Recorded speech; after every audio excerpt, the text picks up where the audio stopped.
Good morning, everyone. I'm Kathy Newcomer, and on behalf of the George Washington University and the Trachtenberg School of Public Policy and Public Administration, I welcome you. We have a wonderful partnership with REI to offer these great breakfasts. There have been so many wonderful sessions with great exchange among and within the grants community, both in here and also online. Many people watch this, and we welcome you too to be down watching this at your computers, at your offices. The Trachtenberg School is a graduate school with 3 master's degrees and a PhD in the public policy and public administration arena. We are very full with fantastic scholars that affect public policy on an ongoing basis, and students who are amazing and go on to wonderful careers in public service, broadly construed. And because there are many different ways that they are able to make a difference, which is why they come to us. So it's my pleasure to be here and learn from our NASA speaker today. I love to learn every time I come to these. So thank you very much for joining us at GW, either in person or online. And now I'm going to introduce my partner in crime from REI, Jeff. Thanks, Kathy. I am Jeff Myers, Senior Director at REI Systems, and I want to tell you the reason that we wanted to host these events and are so pleased that George Washington University agreed to do so with us is to try and promote a sense of community within grants management, or the grants management arena. Essentially to give folks kind of a number of other members of the community who've been through some similar challenge before, and they have some ideas how to approach it, and who will be able to kind of give a point of reference in the future to be able to kind of think about both career development, development of the profession, and frankly be able to take better care of not only resources but achieve better mission outcomes for the federal government with the money it spends on grants, which is over $700 billion a year. REI Systems itself provides both consulting as well as system support for grant managers, primarily grant makers, but grant recipients as well. I'm pleased to announce that actually we've started doing this beyond the federal and the state and local communities where we have worked heavily in the past. We've recently begun serving our first 2 nonprofit and foundation organizations that are also grant makers as well. One of the ways that we try to structure these sessions is by identifying topics and challenges that we think are either already present or going to be present soon in the future for grant makers, and to identify someone who's really been leading in the field in that kind of new and interesting area. We do try to make sure that the grant makers who come and speak to you have direct experience, and that they come from a variety of different agencies and types of backgrounds even within the grants management arena. So I'm really pleased that today Jennifer Gustetic has joined us from National Aeronautics and Space Administration.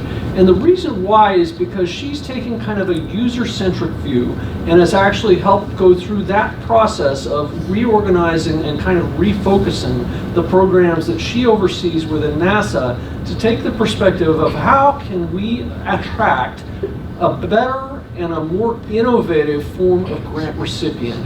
And so instead of kind of the traditional focus, which is quite important and continues for almost every agency that makes grants, of make sure the money is used well and that there's no fraud and that we get the money out the door quickly, she's helped and made significant progress in making sure that we attract grant recipients who might not know about the availability of grants and may be able to do some innovations that really frankly form the foundation of kind of American competitiveness.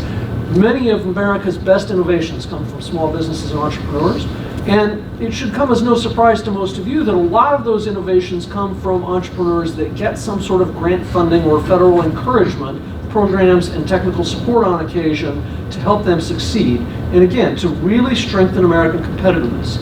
So I'm very pleased that Jennifer has agreed to join us, and she is fresh off serving as a fellow at Harvard University, so she's bringing a little bit of a perspective from kind of academia as well as, of course, government, and has grants expertise that I think many of you will find really helpful to learn and to understand about.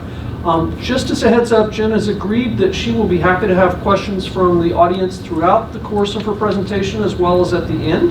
And those questions are certainly welcome, of course, from folks who are in the room as well as folks who are viewing online over the live stream. So thank you very much for joining us, Jen. We're looking forward to hearing from you. Thank you very much.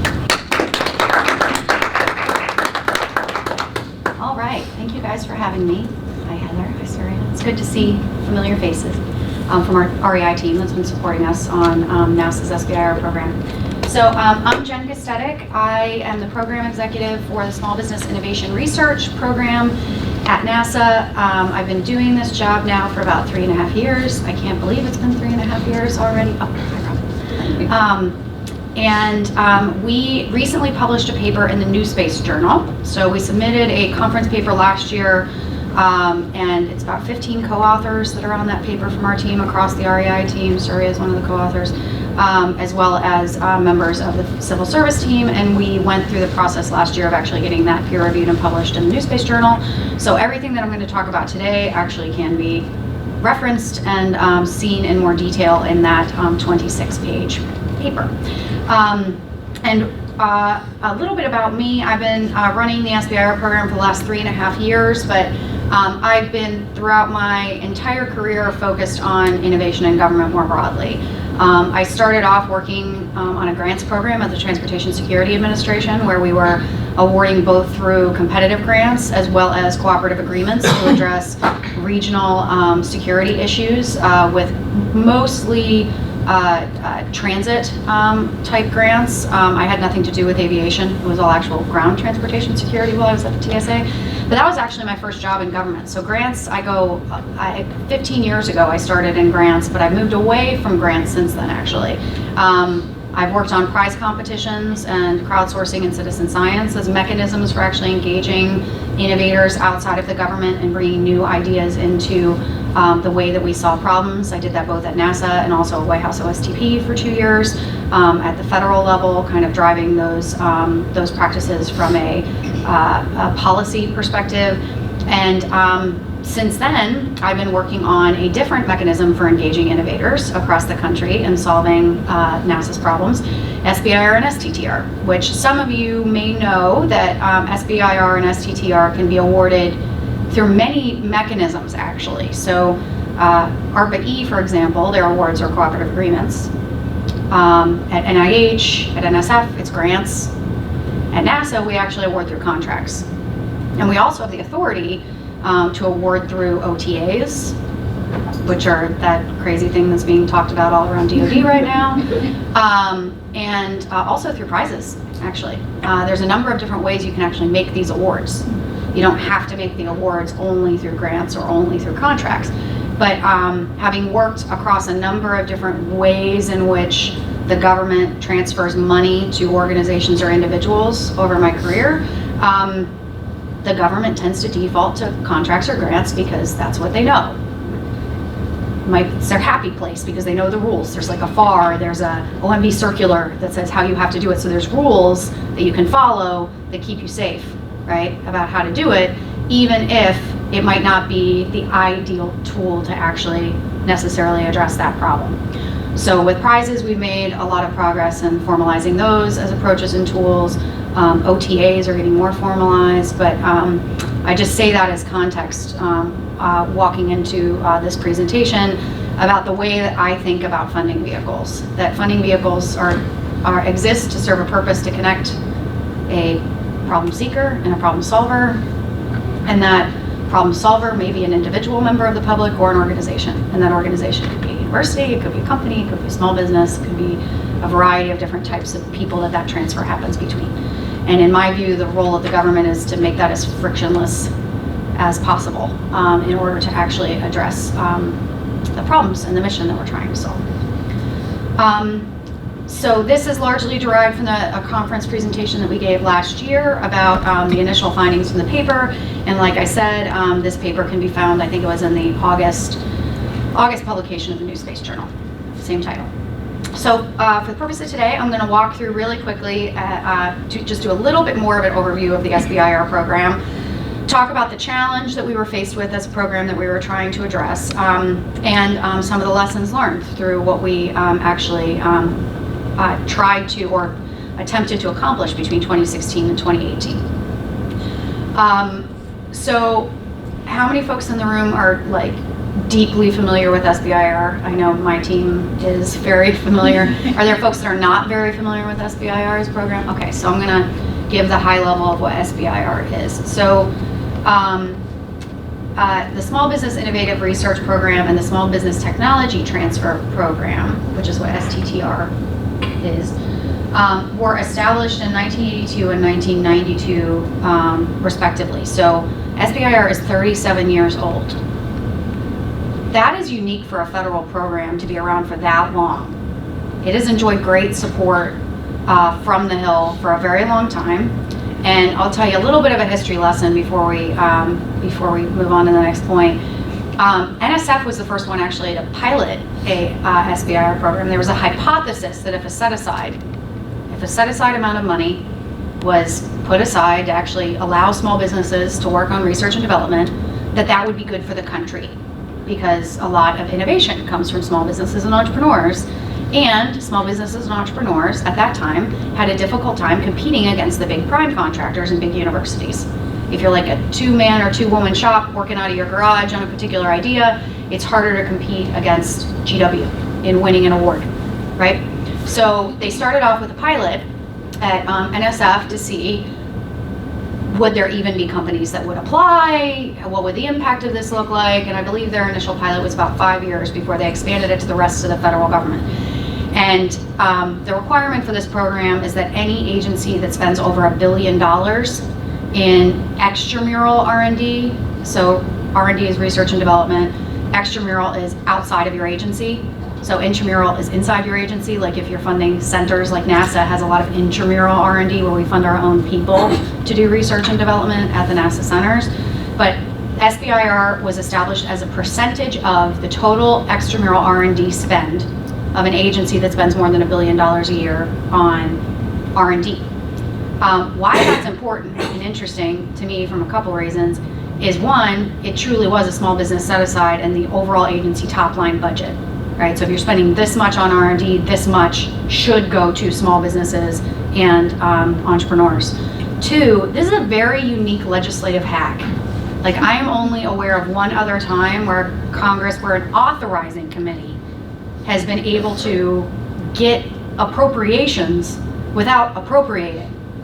The authorizing committee said a percentage of appropriations has to be spent this way. That's really rare, actually, and it's because it's something that, as Jeff mentioned, from a national competitiveness standpoint, this was important. And the R&D agencies of the government should also be helping to spur entrepreneurship.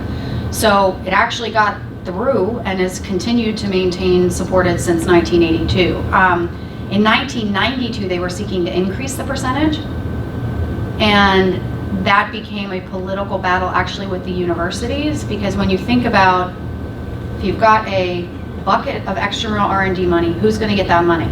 Universities, big companies, and small companies. And if it's one pie, if you make one slice of the pie bigger, you make the other 2 slices of the pie slightly smaller.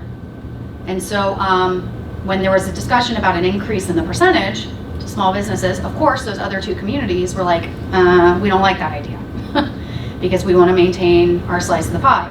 So what did STTR do? STTR added a program that required university partnership. So when the SBIR allocation was increased in 1982, or 1992, there was a new program added called STTR that required about 50% participation by universities in those awards. So it was a way to also encourage technology transfer from universities to small businesses. I just think that history lesson is kind of interesting to see like how the sausage gets made and why programs actually exist for a variety of reasons. But it's maintained its support largely because of these coalitions of different communities, stakeholder communities that it's supporting. We at NASA now fund about $200 million a year this way, again, through contracts through SBIR and STTR, but all the agencies at the top of the slide also offer SBIR and or STTR. You only have to offer STTR if you make slightly more of an R&D spend, because it's a smaller percentage and otherwise it would be a tiny program. We are one of the big 5 agencies. NSF, NASA, DOE spend roughly the same amount. DoD spends over $1 billion a year through SBIR and STTR, and HHS spends just about $1 billion, NIH. So it's a lot of money, like over $3 billion annually is spent through this funding mechanism for the government at 11 different agencies. And us alone at NASA have spent over $3 billion over the course of that 37 years. So it's a lot of money, a lot of companies. Yep. Jen, I always thought that grants were for things where you didn't have an expectation of an immediate measurable outcome, and maybe it's long-term or maybe it's more basic scientific research. And contracts were for things where you had kind of a shorter-term expectation, a tangible outcome that you could really kind of wanted to hold an entity responsible for. It doesn't seem to me as if that kind of general hypothesis I have is really what's playing out. You've described all of what you're doing as contracts. Why is that? At NASA. So that's one of the big questions, that is one of the big education points whenever we're reaching out to companies about participating in the program, is what's the difference between a contracting agency and a granting agency. And now it's even more complicated because there are agencies that also do OTAs and agencies that do cooperative agreements. So the mechanisms look a little different depending on the agency. The high level differentiation between the two is that contracting agencies can be customers of the technology, and that granting agencies will never be the customers of the technology. So NSF will never buy the technology that is actually coming out of their investments. They're doing it for a public good. NIH is the same way. They may, in some instances, buy something if it's like laboratory equipment that's really innovative that will actually help them in their labs doing their intramural research. So actually NIH does offer a small subset of topics that they offer annually that are contracts and not grants, with that in mind. It also, you also have some other agencies that do like grants at phase 1, but at phase 2 they do contracts. And some of the reason why they force small businesses or entrepreneurs into contracting, which is more burdensome, you're on the hook for more. You, like with a grant, it's a final report, and it can also be late, right? Like maybe you report on iEdison, your technology inventions, maybe you don't. With contracts, you have a lot more of a hook. You can withhold final payment until everything gets in. You know, you can obviously do fraud, waste, and abuse on both types, but for us at NASA, one of the primary reasons historically that we've done contracts is because we may be a customer for the technology that's being developed. Okay, so there's pros and cons to a 37-year-old program. Pro is there's some predictability that the funding will be available, and that's good for small businesses and entrepreneurs to know they have a place to go predictably every year, especially when markets go like this and venture capital may be or may not be available at different times in history, right? In fact, we tend to get a lot more applications when the market's not doing so good, right? Because they're coming to the government for money. The negative of having a 37-year-old program is that it tends to, and I lovingly call the SBIR program this, but we are a 37-year-old onion. So every year we grow another layer of requirements that takes us away from the core functionality of what it is that we're trying to deliver as a program. And those requirements come from a lot of different places. They come from GAO and IG recommendations. They come from when the law is reauthorized, there's always more Christmas ornaments added to it, which are new requirements for things we have to do. They come from new additional and more expansive reporting requirements that are required of the program over time. They come from a variety of different places. Every year the program has kind of gotten more complex. And so when I started 3.5 years ago, we embarked upon an effort to get back to understanding what the core focus of our program was and trying to unpeel some of those additional layers that may no longer be necessary or relevant in order to achieve our core purpose as a program. And another way of saying that is, instead of letting process drive our strategy, we wanted strategy to drive our process. But in order to do that, we actually had to develop a strategy and make sure that we had enough organizational support within our agency that we could make some changes that would survive potential stakeholder pushback. Because when you have a 37-year-old program, you have a lot of stakeholders that feel like they have ownership and a say in a program, and you can't make everybody happy if you're trying to change things. Another way that I describe it is it's like we're a complex web that has been paralyzed into place, because if you try to move one strand, someone else gets displaced or something gets moved.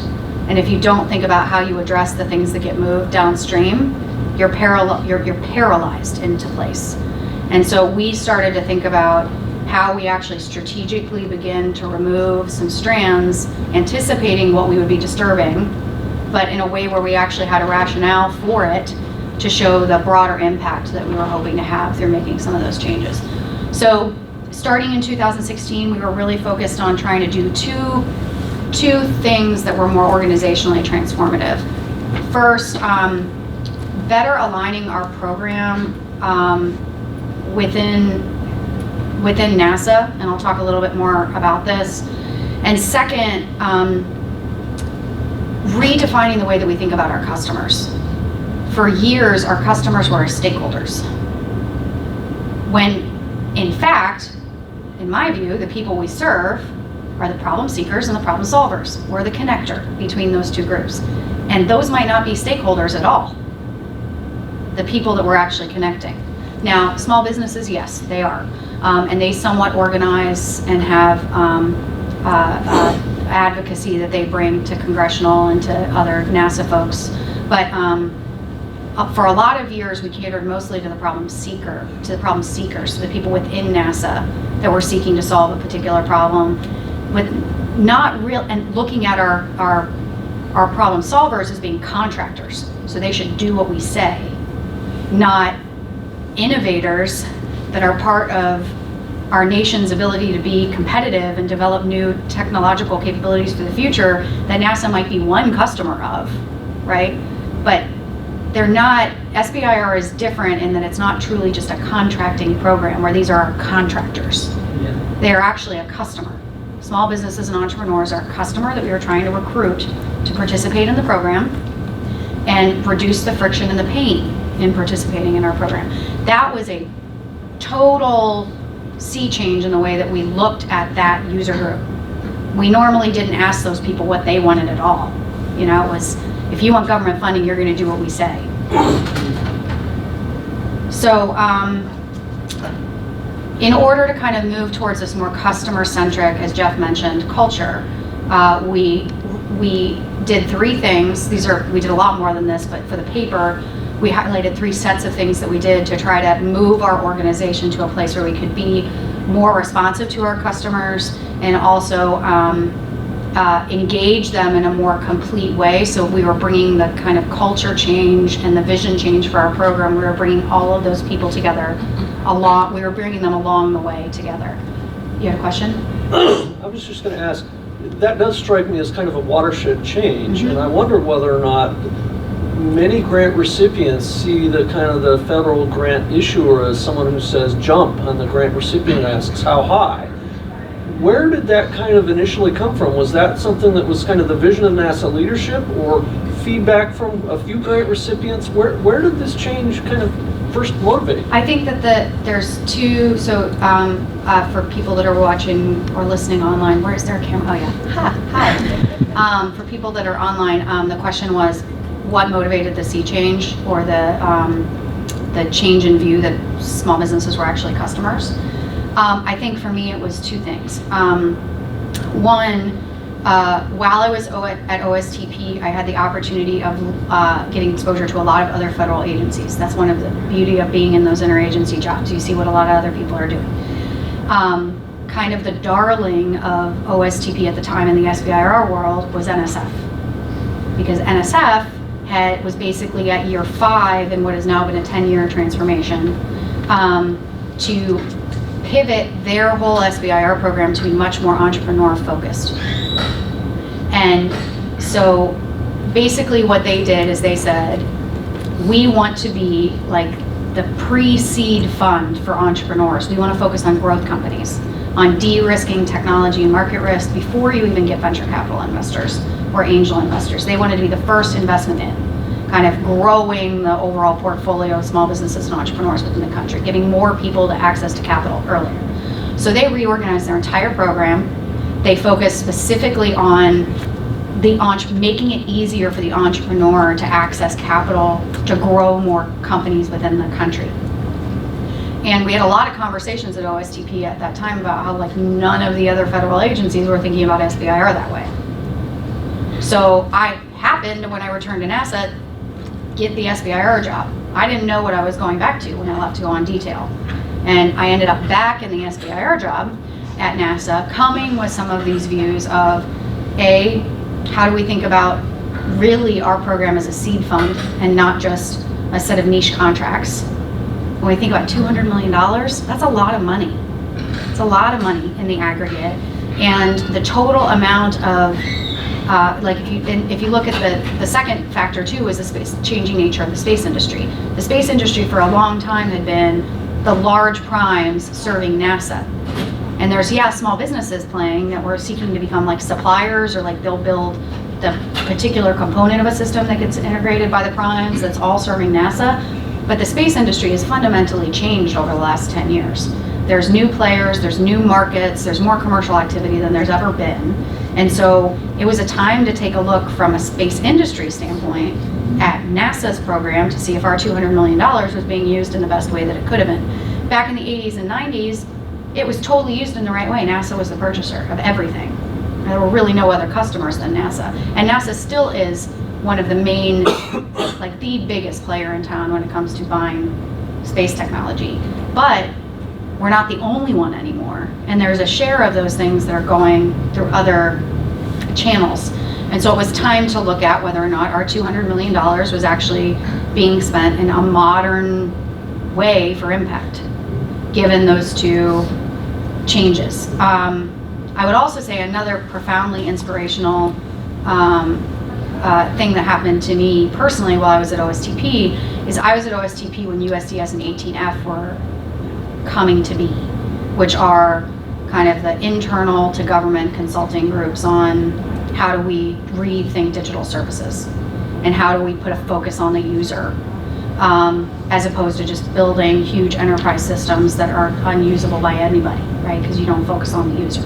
And so Agile was, coming to the forefront. Usability was coming to the forefront. And I was in the technology and innovation division, not in the CTO division or 18F or USDS, but I was close enough to those folks to kind of learn a little bit by osmosis what they were doing that was different on the software side and having this very user focus. And so I was inspired by the focus on the user. And this is also something not new to me. I've always been passionate about design thinking. I started the first design thinking meetup here in DC back in like 2010. That's now got like 3,000 members and it's being run by a whole different group of people. But design thinking is a way to use empathy-driven research to focus on users and help to develop better products and services is something I've always been really interested in because I believe in the power of people and their views. So this was just a way to kind of like channel that towards software that I was like, that's interesting. So you'll see throughout this presentation too that also fundamentally influenced the way that I looked at the technology tools that we made available to our small businesses for how they actually interacted with our program. What the application process was like for them, what the contract management process was like through them, because since we deal with so many companies, they primarily interact with us through technology a lot of the time, and sometimes interact with us through their actual conversations with their NASA points of contact, or like meeting us at a conference, but that technology interface has to be one that's inviting, easy, low barriers to entry, intuitive to use, in order to not just have the same old people that are always playing in this program play, because it's like an insider's game to know how to navigate the technology or the system. So that's really the third bullet on this slide is when we look at what we were trying to do between 2016 and 2018 in order to make ourselves more friendly to businesses, there was a technology element to this, and that was through modernizing our electronic handbook. I will say that my team had the foresight to know that we needed to modernize that handbook well before I ever started. So they started planning this technology modernization back in 2014, maybe? I didn't start till 2016.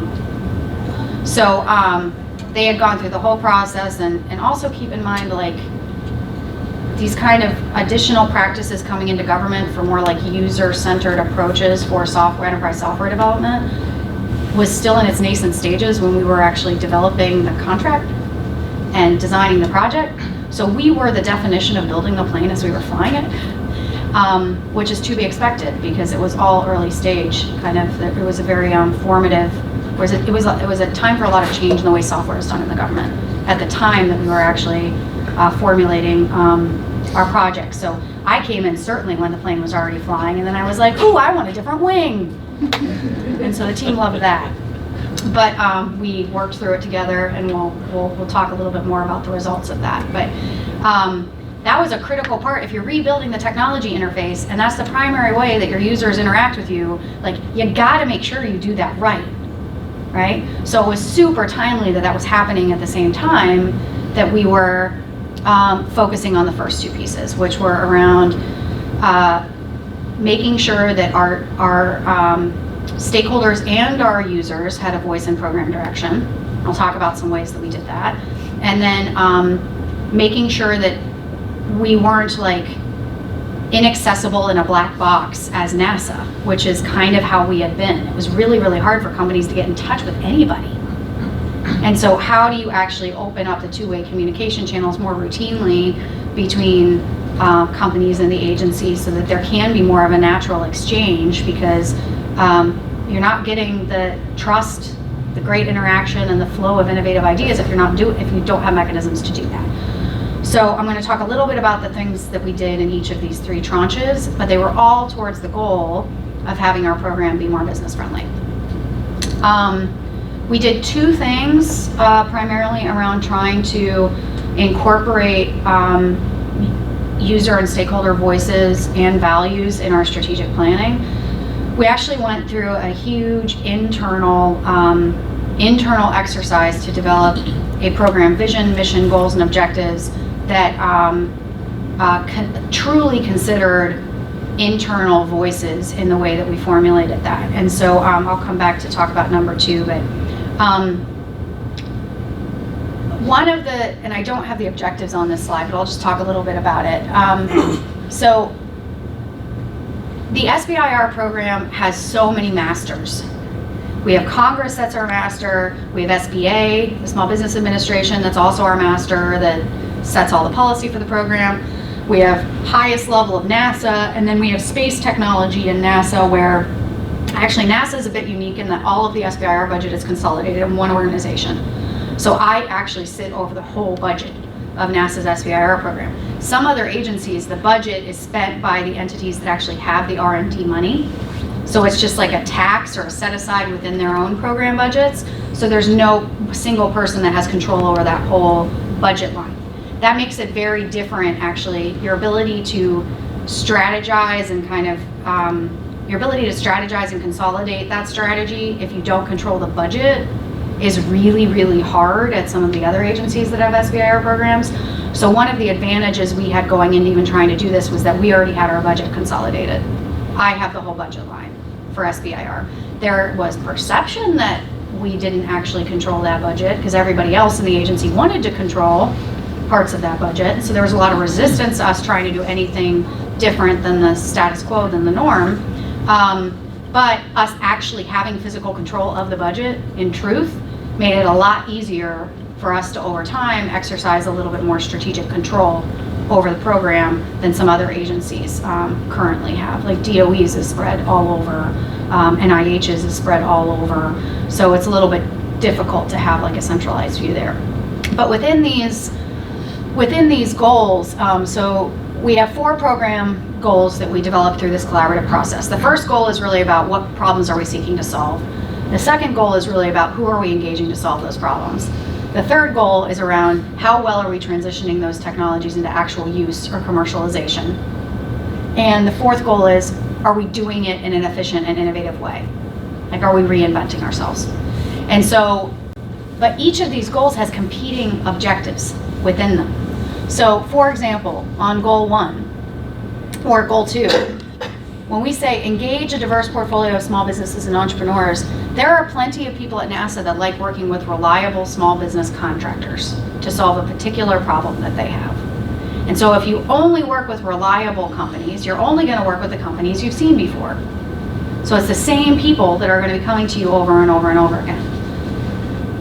That's important to get small business innovation from people we know we can trust, that know how to work in a space environment, which is non-trivially difficult.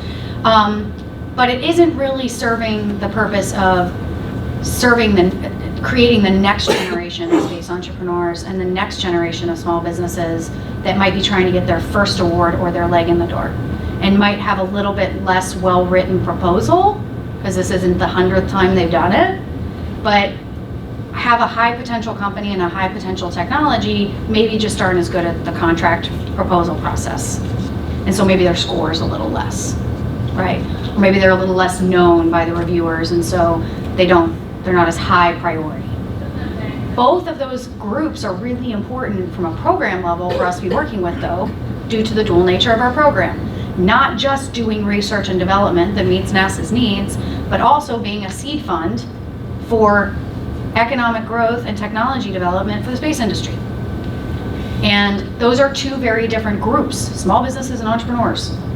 And again, there's a pie, right? We only have so many awards we can make. There's $200 million we spend a year. If we spend more of that money on entrepreneurial types, we're going to spend less of that money on standard small business. So, and there are constituencies for both of those groups, so they're fighting each other. That's what I mean about competing objectives within each of these goals. So each of these goals has the traditional R&D small business angle on the goal, and a emerging space industry entrepreneurial view on the goal. And everybody could have a case that they're right, that their take of the program is the right one, because they can point to some language in the law or some language at SBA or some language at NASA that justifies their position. But it's not about their position being the 100% solution. It's their position having a share of a portfolio approach, where other positions can also have a share of the portfolio approach, and exposing those differences in opinion transparently so all can see that it is about a balance. I am not saying that your interests are not important. What I'm saying is there's a lot of other interests too. And there's other goals that we're trying to meet through the program as well. So part of the reason that we did this collaborative strategic planning process out in the open and have intentionally set goals that show the tensions is so that people can't manipulate the program for their particular myopic purpose as easily anymore, because those tensions are out in the open. And it allows us to then try to more intentionally plan about portfolio balance.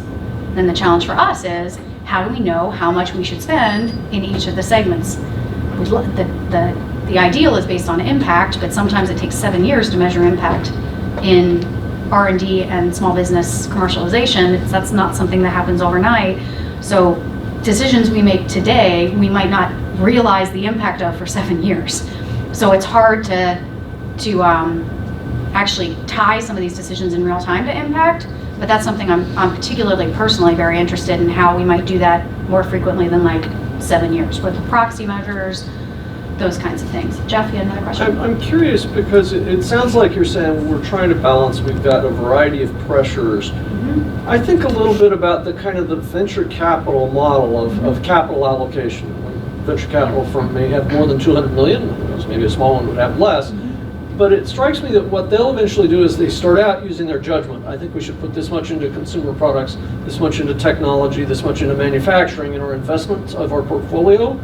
But at the end of the day, what they're going to do is they're going to come back and say, where are the great ideas and which are paying off? And you know what?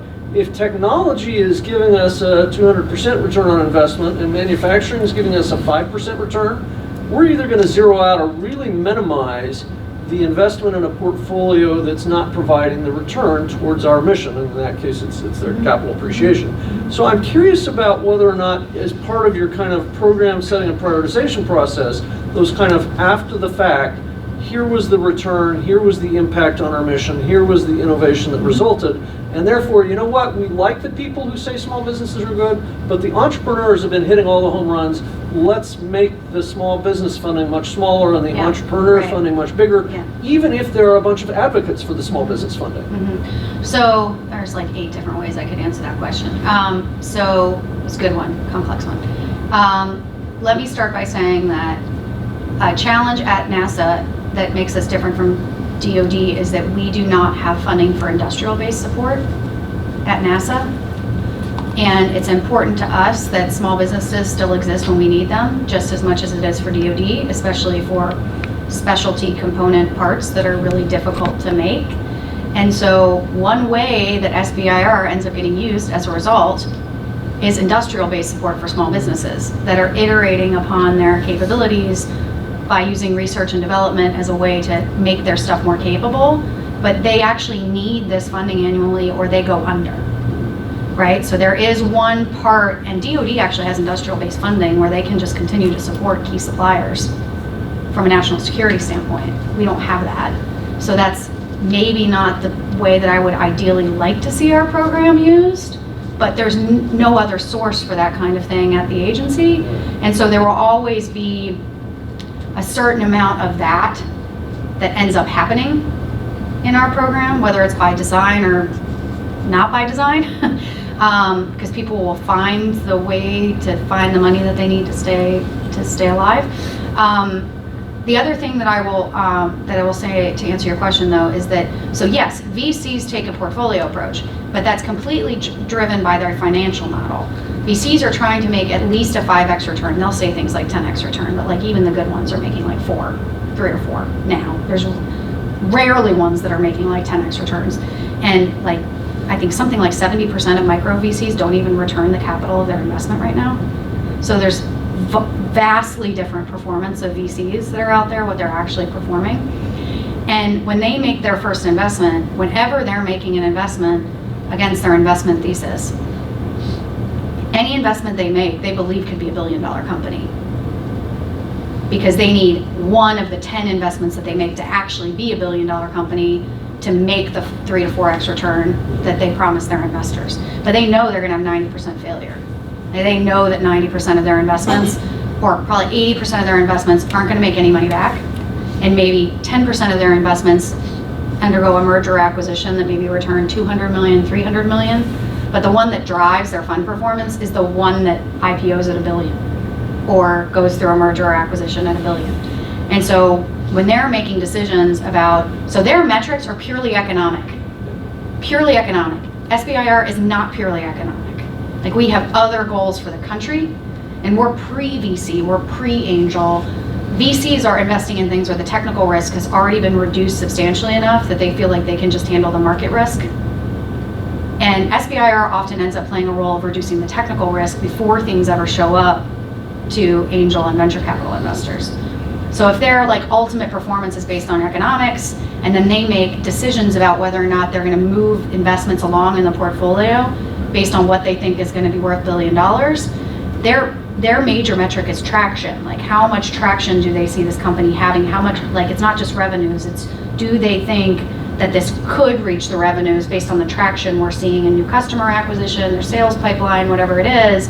And they're using those numbers to determine, do I make the second investment? Do I get involved in the Series A, the Series B, the Series C? Do I keep doubling down on them and keep investing in them? And for us, we have series of investments too. We have a phase 1, we have a phase 2, and we have some post-phase 2 stuff, but our metrics are different from traction. Our metrics by law are given to us. We have to look at science and scientific and technical merit, the work plan, and the team, and then commercial potential. And that is the most difficult. Commercial potential is the most difficult for the government to assess. That is not what we were in the profession of doing. NASA is really good at evaluating scientific and technical merit of an idea, but commercial potential, whether or not there's a business there, like we might think we know what we're doing, we don't know what we're doing. There's a whole class of people that do that for a living and make a lot of money off of it, and that's investors, right? So the metrics are different. Like agree that it's about a portfolio approach in both instances though, is that you have to be willing to take on risk in both portfolios, in both types of investments, both VC and angel and in government. You have to have a tolerance for and an acceptance of risk. And for us, it's acceptance of both market risk and technical risk. Like we don't know if the technology project's actually gonna work, right?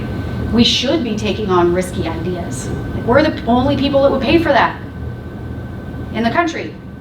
But because our program ends up sometimes being used as a way to like support a particular company's widget still existing on the market, those tend to be low risk investments, low technical risk investments.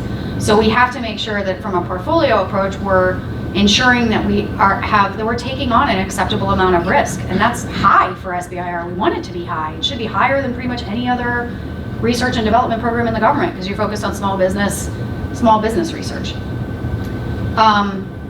Okay, so the other thing that we did in order to develop our strategy, in addition to listening to our internal stakeholders that obviously have very different ways they're trying to use this money and solve their problems and augment their budgets and all sorts of different things, we also made a concerted effort to listen to the small businesses and entrepreneurs that both were participating in our program but weren't. And maybe they weren't because they didn't know about us, but maybe they weren't because they had an impression about us, or maybe they weren't because it was difficult to actually interact with us in practice. And so we went through a customer discovery exercise with 18F back in 2016 to talk to our small business customers. And this is not meant to read, but we have it, it's an eye chart in the way that it's presented here. But basically the top thread is the emotional journey of a typical small business going through the SBIR process from beginning to end. Beginning meaning not even being aware that it's out there. So lots of highs and lows, a lot of the stuff at the top is quotes from companies that are illustrative of the experience that they have kind of going through it from beginning to end. And then the stuff at the bottom is the ways in which those customers actually interact with us, front of house, back of house, through technology, through people, in understanding kind of where we could improve those touch points, right? The ways in which government, or the ways in which companies actually interact with us. So this was us hearing from them about their challenges, not us pretending that we understand what it's like to be in their shoes. You, I'm sure, realize that's kind of groundbreaking. And I didn't tell you, but you can ask questions to the audience too. And maybe on your behalf, I'm curious, do folks who work with other grant-making agencies, have any of your agencies tried to kind of map out the customer life cycle experience, even setting aside the emotional part of it, but has anyone really gone through a customer-centric analysis of their grant recipients? I'm seeing several shaking heads no. Yeah. Which leads me to kind of confirm it. It seems like, and I'm It's curious not, if yeah, you- it's not has common anyone because else the done this culture that is you know? if you want government money, go through our process. Yeah. It's not, are we making the process to get this money, which there's a purpose behind, like the government is offering it for some reason, right, to have an impact. Yeah. Like, are we actually able, is the process that we're offering it through helping us to achieve that impact or not? And you can discover a lot by talking to the people that go through the process. It's scary because you get a lot of negatives. You get a lot of things you don't want to hear, get a lot of things you're like, yeah, I'd love to be able to do that, but that's really hard. And then it's prioritizing, well, which of these things are the greatest pain points? What things do we actually think we could address and have some investment to take on, and really prioritizing themselves in a way and doing it with humility, like not saying we've just always done it this way, so it's got to be this way, and not wanting to take any criticism, because it can feel like criticism, but it's not. We know it's not about us as people. It's about trying to just create a better government program and let them vent. It's fine. Like, we can be the punching bag a little bit, but ultimately at the end of the day, we want to create a better experience for everybody. Do you know, even within NASA, again, you're focused on SBIR, is the main NASA grant-making capacity paying attention to customer experience? We tend to be a little bit of a groundbreaker. You're an entrepreneur. At NASA and things. We're entrepreneurial at NASA. Or we try to be at SBIR. We try to be kind of pushing assumptions on kind of what the process should be, and sometimes we end up solving agency problems through doing that.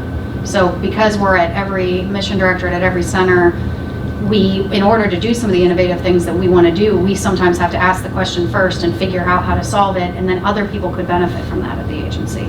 Some do, some don't. And this Question at the back? Sorry. So when you started building the roadmap, basically, what kind of feedback were you getting from internal process? I mean, I saw that your built-in processes and tools. So how did the internal stakeholders feel about the customer journey map? Yeah, so that's a great question. What I really want to do, I hope to be able to do this moving forward, is actually we only did an external customer journey map with our problem solvers. I would love to do one with our problem seekers on the inside, right? We talk to our inside people all the time though. So our inside people have no problem telling you what they want and criticizing things. They have no problem. The small businesses, actually, it's harder to elicit real feedback from them because they don't want to feel like they might not get an award based on what they told you. And so it's actually harder to get the small businesses to be honest with you. But that kind of crosswalk between the two is something that I would like to do actually at some point when we're not sprinting towards the most urgent issues of the year. It's a more strategic item that I would like to do. But we didn't actually share the customer journey map of the external folks that broadly with the internal folks. But I think that is an excellent idea because when you actually do have the more authentic conversation to let the folks inside know how hard it is for the folks outside, empathy is gathered, and it makes them perhaps more willing to do something that's a little harder for them because they know it's a lot easier for the person on the outside, right? And if being a parent, that's a really good point. I think, just tying it back to the agency mission. Oh yeah. Would help drive Yep. some of the internal focus folks. Yep. Here were your pain points with the process, and by Yep. solving those pain points, we're driving the mission forward. And one of the things that we started to do this year actually is a road show to all of the centers where we have worked very, very hard to consolidate our messaging around the competing goals of the program, the multiple purposes of our program, give people a bigger picture, not just you buried at the center are seeing a call come out for like problem statements and you're like, well, I need this widget, so I'm just going to use the program to do this. And you're one of 3,500 reviewers at the agency and you don't really get how you fit within the broader purpose of the agency or the broader purpose of the program. And so now that we feel like we have our messages a lot tighter and a lot more validated from a variety of different sources, we're actually starting to go off and road showing that with much more of we started with alignment at headquarters, because if I didn't have alignment all the way up to the administrator of NASA, there's no way we could have made some of the changes that we've made, because in the past, years ago, it was if a particular part of the agency was upset that we wanted to standardize a process and they didn't like the standard process, they would run to my predecessor's bosses and say, we don't like that. And since SBIR wasn't terribly aligned with the agency and people just thought it was a tax, we're just giving money to small businesses, just make your awards. We don't really, we care about the impact, but just make your awards, that's what you need to do.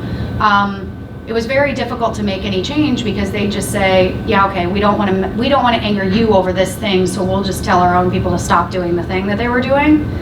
And that there has been a realignment of leadership within space technology all the way up to the top that is supportive of using this money and this program in a higher impact way in a evolving space industry.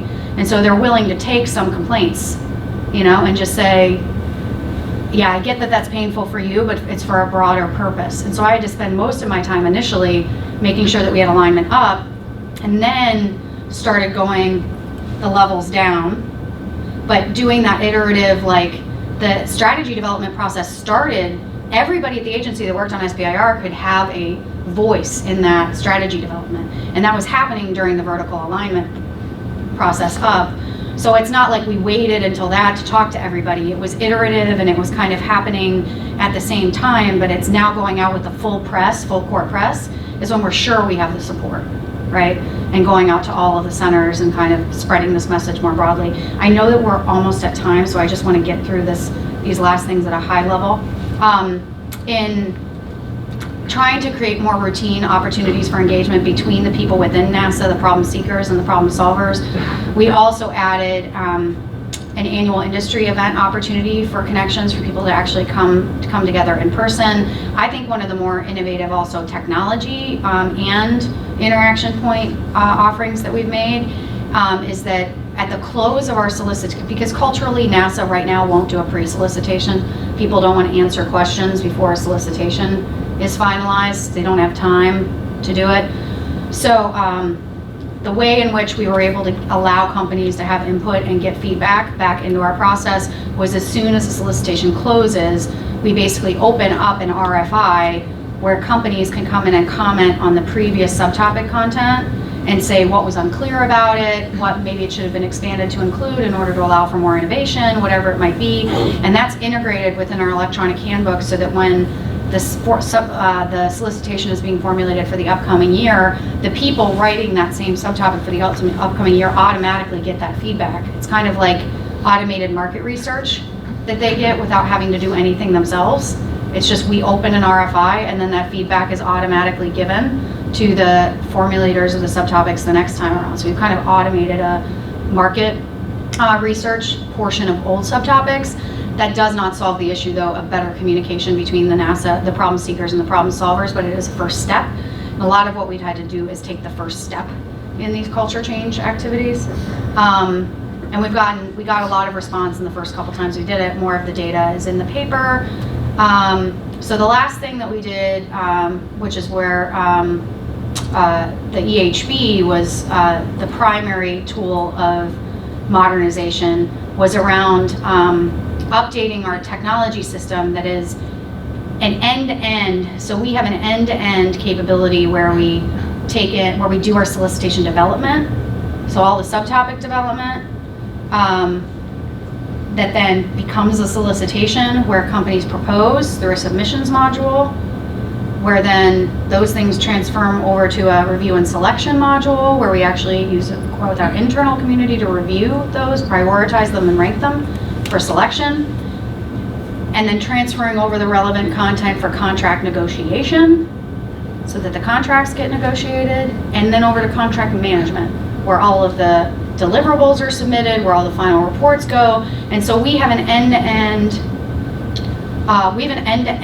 technology system. And a lot of times with agencies, they use like grants.gov for submission, they'll use like internal SharePoint sites for review and selection, they'll use some other, whatever their procurement people are using for contract management and contract negotiation. So data can be a nightmare because the points in time when all those things are happening in different systems. It becomes difficult to manage process efficiency performance through those kinds of things, or have transparency across different people's roles in the process. And so this has been probably a 20-year process. REI would know better. 20-year process to get us to the point where we are end-to-end, where we truly are end-to-end. And but the system had been started to be built back in the early 2000s, and it was very clear in like 2014 that it needed to be modernized. We were building in a code. What was the code it was in?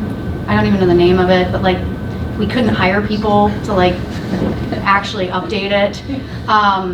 We wanted to actually get on more modern infrastructure. We wanted to update our security protocols. So there were things that we just needed to do to stop band-aiding, keeping that system alive, in order to help have it support us for the next however many years.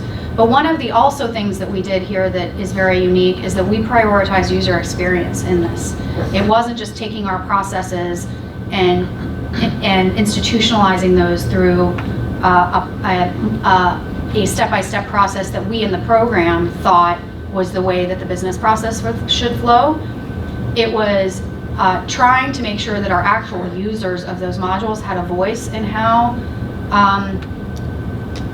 not only the UX and the UI, but actually the business processes themselves and the policy questions that emerged about why do we have to do things this way versus this way. And so we actually created a series of user steering committees that we're still deeply in now. We just finished a user steering committee on contracts, on the contracts management process, where we're actually bringing together user steering groups where they're going through and criticizing the system, identifying where the bottlenecks are, where the difficulties in usability are, where the process inefficiencies are, and then we're asking them to prioritize what we should fix. And then that's brought forward to the program office in a level 1 where we decide how much budget we have to do whatever their requests were, but this is them telling us what should be fixed, not us hypothesizing what our users think should be done. And so that has been also illuminating from, it might be a pet peeve of mine, but it's not a pet peeve of the majority of the users, so then maybe my pet peeve doesn't get addressed, and theirs does, right? And that's also like a shift in and sometimes the team has to remind me that, Jen, you're the only one that thinks this is a problem. Okay, all right, we don't need to fix it. But this has been also something that was, that we worked collaboratively between the government and REI to figure out how to do, and we're still iterating on how to do it sustainably for the long term. Because a modular-based user steering group approach ongoing is too expensive and too difficult to continually do, but we're inventing together how to actually create ongoing usability for an enterprise system, which is exciting within our particular program that has a lot of business process. So I think I've already talked about a lot of these lessons learned in the course of the presentation, but it was a sea change to actually become more customer focused, and engaging those people can be challenging, but it's not impossible. And people that don't want to do it will tell you there's things like the PRA and FACA, and there's fairness in talking to your potential proposers with procurement. You're always in a blackout, whatever. There are pieces of truth to each of those comments, but there are also ways to navigate through those in an appropriate and fair way that actually you have your legal's approval of and your procurement office's approval of. It's not straightforward or common, but it's possible. And so when people tell you you can't do that, they're wrong. You can. It's just non-trivial to figure it out the first time. But then after that, it's actually not that difficult. And then where to next? What are we actually working on as we move forward? A big piece of focus is how we better leverage all the data. We have 2 decades of data. How we better leverage the data that we have, not just for measuring the outcomes of the program overall from a research and development standpoint, but also from a process standpoint, from a process management and a process efficiency standpoint. Using more analytics on the vast amounts of data that we have that frankly no human can comprehend. We make 600 awards a year. And the way that those are connected to previous awards and how those are connected to other awards at the agency are incredibly complicated, but things we want to start to be able to put our hands around. We actually redesigned our entire organization at the program management level to manage for this customer-centered, kind of business process-focused way of thinking. And so we went through a whole organizational redesign process where we were aligning our organization's accountability with the actual outcomes that we want to see for the program. And we're in the first 6 months of that reorg, and it's already going really well. It's really, really nice to see people be in charge of a work stream where they feel accountability over it, they understand how they align to the vision, and they have a sense of the metrics for performance that will be used to gauge their success, and then just allowing them to crank, like in a really innovative way as small teams. So, some places are going better than others, but as a whole, it's way better organizationally aligned than we were like 2 years ago. And we continue to try to push our thinking on how we can be even better. We use our annual program meeting to bring in training. Last year we brought in the NESTA folks that I was talking about, the kind of evidence-based policy making. How do we do experiments in the way that we communicate with various small businesses and understand what works and what doesn't, and like an A/B testing, simple A/B testing environment, simple experiments we can run since it's a 7-year time frame to actually understand real impact. This year we brought in a design thinking trainer to help people think about how they can get the tools to be more user-centered themselves in the work that they're doing every day. And we continue to enhance the program's technology to make it more capable and more modern to help us have the ultimate impact that we want to have. So we focused on, people say people, process, and technology a lot. We actually did focus on all of those things, and that they're all critically linked in order to make sure that we're accomplishing our goals. We have a lot of work to do on streamlining process, but I really think that you have to do a piece of all of those things together in order to have a chance for sustainable transformational change. Otherwise, it's easier to unwind technology or process alone, or if it's just one person you're relying on, that also doesn't have much sustainability. So we've invested in our people, hired some new people, shifted around some folks, reorganized in order to make sure that these changes actually get deeply ingrained within the culture of our program too. So it doesn't depend on any one person. All right, that's it. Thank you. Thank you.